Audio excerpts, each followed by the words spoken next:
नमस्कार फ्रेंड्स। और एक बार वापस आपका स्वागत आपके अपने YouTube चैनल में। दोस्तों, आज हम देखेंगे जॉनसन व जॉनसन की वैक्सीन की फैक्ट शीट, इसके क्या साइड इफेक्ट्स हैं, किसे दे सकते हैं और उसके अप्रूवल के बारे में। दोस्तों, सबसे बड़ी खास बात है इस वैक्सीन की कि सिंगल शॉट वैक्सीन है, मतलब एक ही डोज लेने की जरूरत है। हम क्या करेंगे, जो इंफॉर्मेशन है हम क्वेश्चंस की फॉर्म में लेंगे। पहले हम प्रश्न पढ़ेंगे और उसके बाद हमारे पास क्या इंफॉर्मेशन है दैट वी विल डिस्कस। तो दोस्तों, स्टार्ट करते हैं without any delay single dose Janssen vaccine की बात। ठीक है, पहला सवाल यह है हमारे पास कि व्हाट इज जेनसन वैक्सीन। दोस्तों, जेनसन जो वैक्सीन है इसकी खास बात यह है कि it is an unapproved vaccine that में प्रिवेंट कोविड-19। जी हाँ दोस्तों, ये अनअप्रूव्ड वैक्सीन है। और यहां पर जिस अप्रूवल की बात हो रही है, तो दोस्तों मैं बता रहा हूं यूएस एफडीए की, United state food and drug administration. दोस्तों, ये एक जो यूएस एफडीए है ये एक एजेंसी है department of health and human services की। और किसी भी ड्रग को मार्केट में आने से पहले जो भी उस पर स्टडी की हुई है, जो भी इसके डेटाज हैं, जो भी स्टैटिस्टिक्स हैं, जो भी कागजात तैयार किए हैं, जो भी दस्तावेज हैं, उसकी पूरी गहन जांच की जाती है डॉक्टर्स द्वारा, साइंटिस्ट द्वारा और बहुत अनुभवी लोगों द्वारा।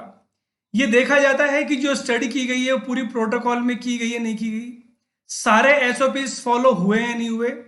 और सब कुछ जांचने के बाद जब उनको लगता है कि वास्तव में जो स्टडी है सही तरीके से की गई है और स्टैंडर्ड गाइडलाइंस फॉलो की गई है, यूएस एफडीए वाले संतुष्ट हो जाते हैं, उसके बाद उस ड्रग का अप्रूवल मिल जाता है। लेकिन दोस्तों, ये जो वैक्सीन है सिर्फ यही वैक्सीन नहीं, इस समय किसी भी वैक्सीन को यूएस एफडीए अप्रूवल नहीं मिल रहा है। तो सवाल उठता है कि जब यूएस एफडीए अप्रूवल नहीं मिल रहा है तो क्यों आई है मार्केट के अंदर। तो दोस्तों, यूएस एफडीए ने एक स्पेशल ऑथराइज किया है जिसे बोलते हैं हम ईयूए, इमरजेंसी यूज ऑथराइजेशन। दोस्तों, हम जानते हैं कि इस समय कोई भी कारगर दवा अवेलेबल नहीं है कोरोना के लिए, लेकिन इस बीमारी को फैलने से बचाया जा सकता है और जो जाने जा रही हैं, जो जोखिम है उसको कम किया जा सकता है। कैसे? जो मनुष्य है उसकी इम्यूनिटी को बढ़ाकर। और हम जानते हैं कि मनुष्य की इम्यूनिटी बढ़ाई जा सकती है वैक्सीन लेकर। तो दोस्तों, इसीलिए इसका इमरजेंसी यूज के लिए ऑथराइज किया गया है। बात करते हैं दोस्तों अगले सवाल की। अगला सवाल है कि how efficacious is the vaccine. इस समय ये क्वेश्चन सबसे कॉमन है।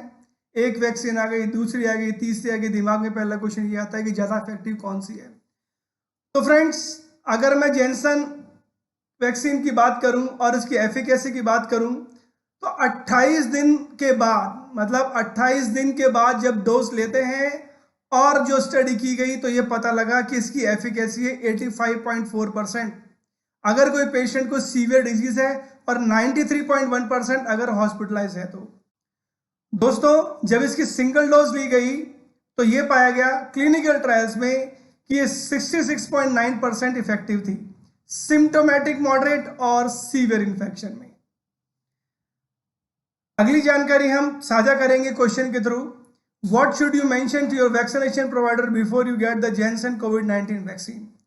जब आप वैक्सीन लगवाने के लिए जाते हैं तो जिससे आप वैक्सीन ले रहे हैं उसे आपको क्या बताना पड़ेगा, क्या इंफॉर्मेशन देनी पड़ेगी।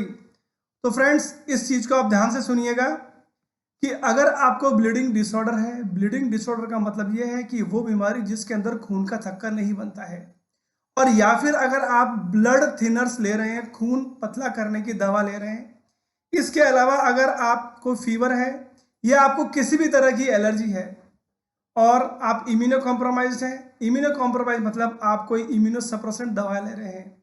जैसे क्या होता है, कई बीमारियों में हम ऐसी दवा लेते हैं जिसमें हमें इम्यूनिटी को सप्रेस करना पड़ता है। जैसे कोई कैंसर वाला पेशेंट हो या फिर किसको ऑर्गन ट्रांसप्लांट हो तो वो पेशेंट इम्यूनो कॉम्प्रोमाइज कहलाता है। इसके अलावा जो और भी समस्या है, अगर आप प्रेग्नेंट हैं या फीडिंग हैं, बच्चे को दूध पिलाते हैं, और या फिर अगर आपने और भी कोई दूसरी कोविड-19 वैक्सीन ली है, तो friends don't forget to mention to your vaccination provider. आपको ये चीज उनको बतानी ही है। अगला सवाल लेते हैं हम। Who should get the Janssen कोविड-19 वैक्सीन। किसे लेना चाहिए या किसके लिए सही है ये। So friends, FDA has authorized emergency use of this vaccine in individual 18 years of age and older. तो ये जो वैक्सीन है 18 और 18 से जो ओल्ड एज के हैं उन्हीं के लिए है, बच्चों के लिए नहीं है। Who should not get the Janssen COVID-19 vaccine? किसे नहीं लेनी है? तो you should not gate this vaccine if you have allergy with the ingredients.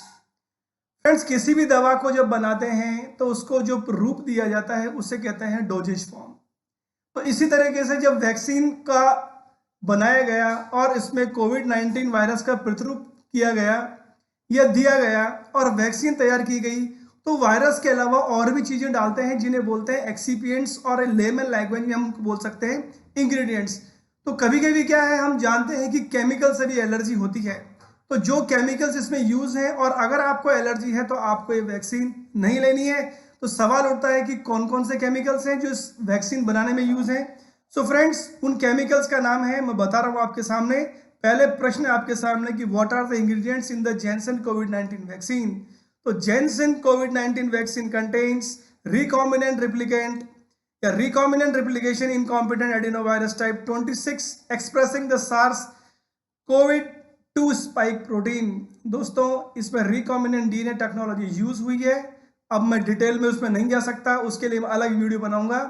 तो जिन पेशेंट्स को इससे एलर्जी है उनको नहीं लेनी है। सेकंड है citric acid monohydrate, trisodium citrate dihydrate, ethanol, 2 hydroxypropyl beta cyclodextrin जिसे शॉर्ट में HBCD कह सकते हैं, पॉलीसॉर्बेट 80, सोडियम क्लोराइड। तो दोस्तों, अगर इन चीजों से एलर्जी है तो please avoid vaccination by this, मतलब please avoid vaccination by Janssen vaccine. आपको ये वैक्सीन नहीं लेनी है। सवाल आता है अब, हाउ इज द जैनसन कोविड-19 वैक्सीन गिवन? ये कैसे दी जाती है? तो जैसे बाकी वैक्सीन देते हैं, ये वैक्सीन भी मसल में दी जाएगी दोस्तों। जो जैनसन वैक्सीन है it will be injected into the muscle, लेकिन इंटरेस्टिंग चीज, ये सिंगल डोज होगी। जो हमने अब तक देखा है डबल डोज वैक्सीन थी, लेकिन ये सिंगल डोज वैक्सीन है, यही इसकी खास बात है। अगली जानकारी है, हैज द जैनसन कोविड-19 वैक्सीन बीन यूज्ड बिफोर? क्या इससे पहले भी यूज हुई है? तो friends, it is an unapproved vaccine, और जब अनअप्रूव्ड है, मैंने आपको बताया वीडियो स्टार्ट होते ही कि इसको इमरजेंसी यूज के लिए ऑथराइज किया गया है, और जब इसके क्लिनिकल ट्रायल्स किए गए तो अब तक 21,895 वॉलंटियर्स को सेलेक्ट किया गया है, मतलब 21,895 लोगों पर स्टडी की गई है डोज लेने के बाद, और उसके बाद ही उसको इमरजेंसी के लिए ऑथराइज किया गया है। तो दोस्तों, ये पहले नहीं आई है, ये फर्स्ट टाइम वैक्सीन है जो यूज हो रही है। What are the benefits of Janssen कोविड-19 वैक्सीन? दोस्तों, इसके क्या बेनिफिट है इस वैक्सीन के? तो फ्रेंड्स, जो ऑनगोइंग ट्रायल्स हैं और जब पेशेंट्स के अंदर ये इंजेक्ट की गई तो ये देखा गया कि सिंगल डोज काफी है कोरोना के अगेंस्ट लड़ने के लिए, मतलब सिंगल डोज काफी है मरीज को बचाने के लिए। और यहां पर अगला सवाल उठता है कि कब तक? तो फ्रेंड्स, अभी तक स्टडी चल रही है, कब तक बचाएगी ये इसका पता नहीं है। तो हम ड्यूरेशन की बात करें तो it is uncertain. Friends, market में जब भी दवा आती है, सिर्फ वैक्सीन नहीं, वैक्सीन के अलावा भी उस पर कंटिन्यूसली स्टडी चलती है, फेज 1, फेज 3। तो ऐसे ही एक स्टडी होती है जिसे बोलते हैं post marketing drug surveillance. Market में आने के बाद भी दवा के क्या एडवर्स इफेक्ट है उस पर कंटिन्यू स्टडी की जाती है, और अगर ये देखा जाता है कि एडवर्स इफेक्ट ऐसा है जो बहुत ज्यादा जोखिम भरा है, मरीज की जान जा सकती है, तो फ्रेंड्स उसको मार्केट से विड्रॉ भी कर लिया जाता है, और पहले भी कई बार ऐसा हुआ है दवाओं के साथ। तो फ्रेंड्स, अगर हम बात करें ड्यूरेशन की कितनी देर तक, तो so far we have not sufficient data to tell और to give the answer of this question. जैसा ही होगा I will try to update. Information आती है मैं अपडेट करूंगा, इसलिए for that please be in touch with the channel. फिर बात आती है कि what are the risk of Janssen vaccine. किसी भी वैक्सीन को यूज करते पहले दो दिमाग में क्वेश्चन आते हैं कि कितना इफेक्टिवनेस है और क्या इसकी रिस्क है। तो दोस्तों सुनिएगा आप ध्यान से। Risk of this vaccine: nausea, headache, fever, chills, fatigue, muscle एक, और जहां पर वैक्सीन लगती है उस एरिया पर, वहां पर आर्म में रेडनेस और स्वेलिंग रहेगी। तो दोस्तों वैक्सीन लगने के बाद जो एक्सपेक्टेड जो आपके आउटकम है, सिर दर्द हो सकता है, भयंकर सिर दर्द, बुखार आ सकता है, कंपन हो सकता है बॉडी के अंदर, चिल्स, थकान, बॉडी एक और उल्टी और मिचली की समस्या हो सकती है। What are other risk of Johnson कोविड-19 वैक्सीन? और कौन से खतरे हैं और कौन से रिस्क हैं, मतलब हम कह सकते हैं और क्या साइड इफेक्ट हो सकते हैं। तो देखते हैं फ्रेंड्स, जो हमारे साइड इफेक्ट एक्सपेक्टेड हैं और जो पता लगा क्लिनिकल ट्रायल्स के बाद, वो है दोस्त सीवियर एलर्जी के चांसेस। हालांकि सीवियर एलर्जी होने के चांसेस बहुत रिमोट हैं, और ये जो सीवियर एलर्जी है ये वैक्सीन लगने के कुछ मिनट से 1 घंटे तक हो सकती है। और इसके क्या क्या सिम्टम्स हैं? डिफिकल्टी इन ब्रीदिंग, सांस लेने में दिक्कत होगी, जो फेस और जो गला है वहां पर स्वेलिंग हो जाएगी, रशिस ऑल ओवर द बॉडी, पूरी बॉडी पर दाने दाने हो जाएंगे, और डिजीनेस, वीकनेस फील होगी और डिजीनेस फील होगी, और हार्ट बीट आपकी फास्ट हो जाएगी। इसके अलावा और भी रिस्क है दोस्तों इस वैक्सीन से, जो हमें पता लगा है क्लिनिकल ट्रायल से और एक्सपेक्टेड है।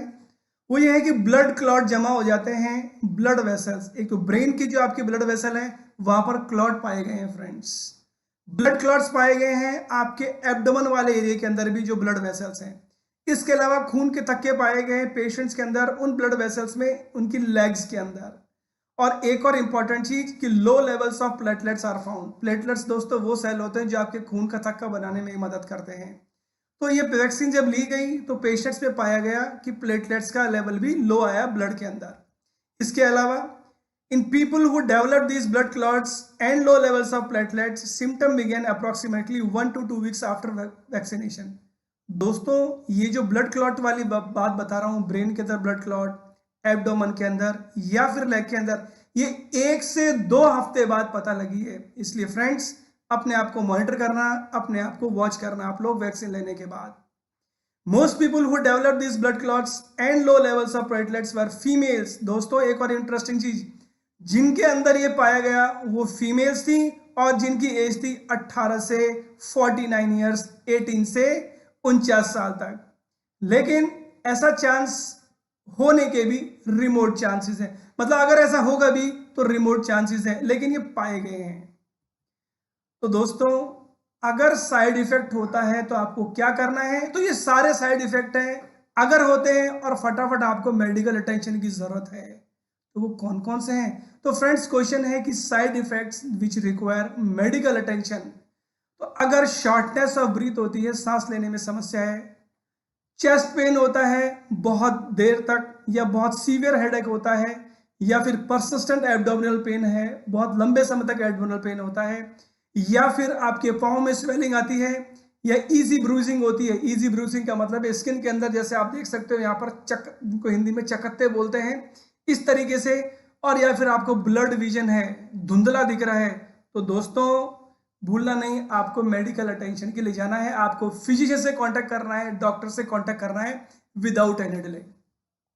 एक और इंपॉर्टेंट चीज, These may not be all the possible side effect of this vaccine। दोस्तों जरूरी नहीं कि यही साइड इफेक्ट हो, serious and unexpected side effects में ऑल्सो कर और भी साइड इफेक्ट हो सकते हैं।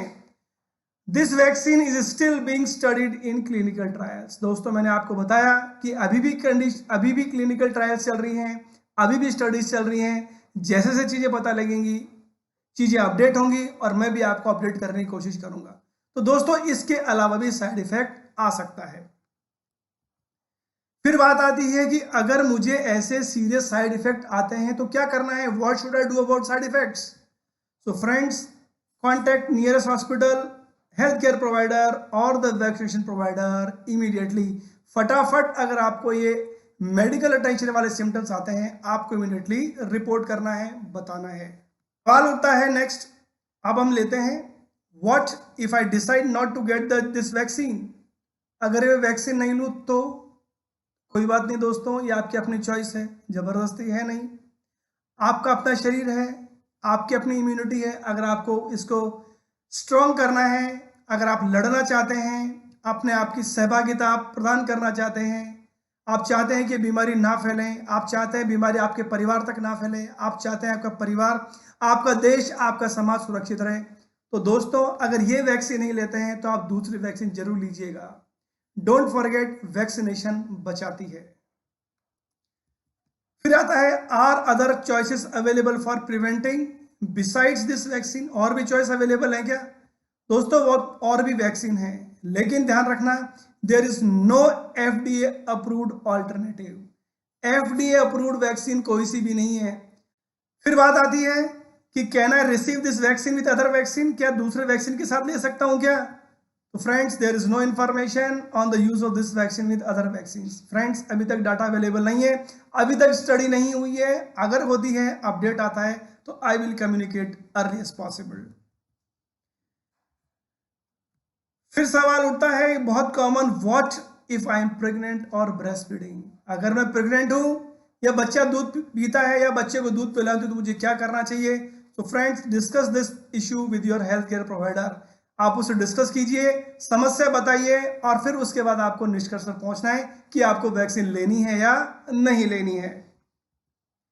द जॉनसन कोविड-19 वैक्सीन गिव मी कोविड-19?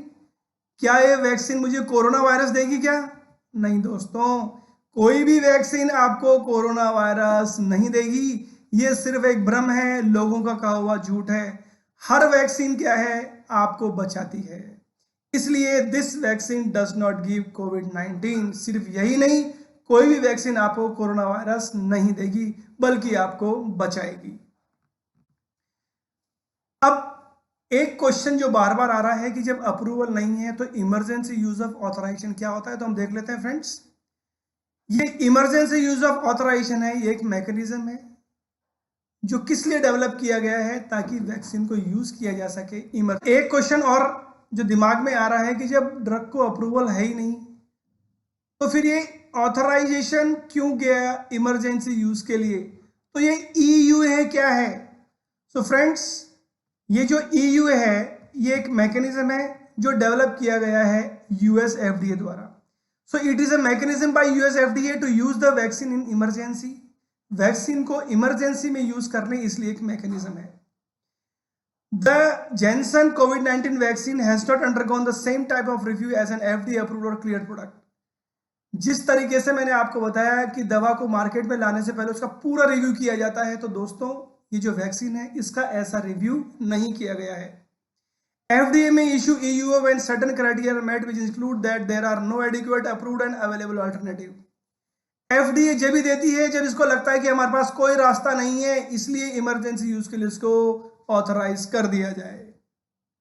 इसके अलावा FDA decision is based on the totality of scientific evidence available showing that the product may be effective to prevent COVID-19 during the COVID-19 pandemic. और दोस्तों, ऐसा नहीं है कि आंख मीच के डिसीजन लिया गया है।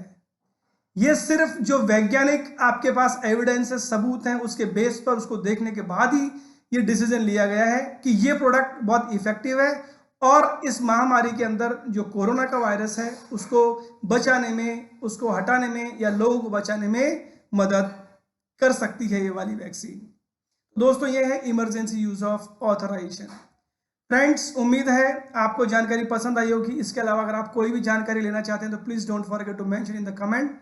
Apart from that, please don't forget to like, comment and share, and also don't forget to press the bell icon, ताकि जैसे ही वीडियो रिलीज हो आपके पास इंफॉर्मेशन पहुंच सके। इसी तरीके से मैं आपसे मिलता रहूंगा, इंटरेक्ट करता रहूंगा, आपको अपडेट अवेलेबल कराता रहूंगा। Thanks for being with me. और दोस्तों, वैक्सीन लगवाइए और सबको वैक्सीन लगवाने के लिए आप मजबूत करिए, उनका मानस बनाइए। दोस्तों, वैक्सीन ना लगवाकर आप सिर्फ खुद की सुरक्षा कर रहे हैं, बल्कि पूरे समाज की, पूरे देश की, पूरे विश्व की रक्षा कर रहे हैं आप। इसलिए वैक्सीन जरूर लगवाइए। जय हिंद, जय भारत।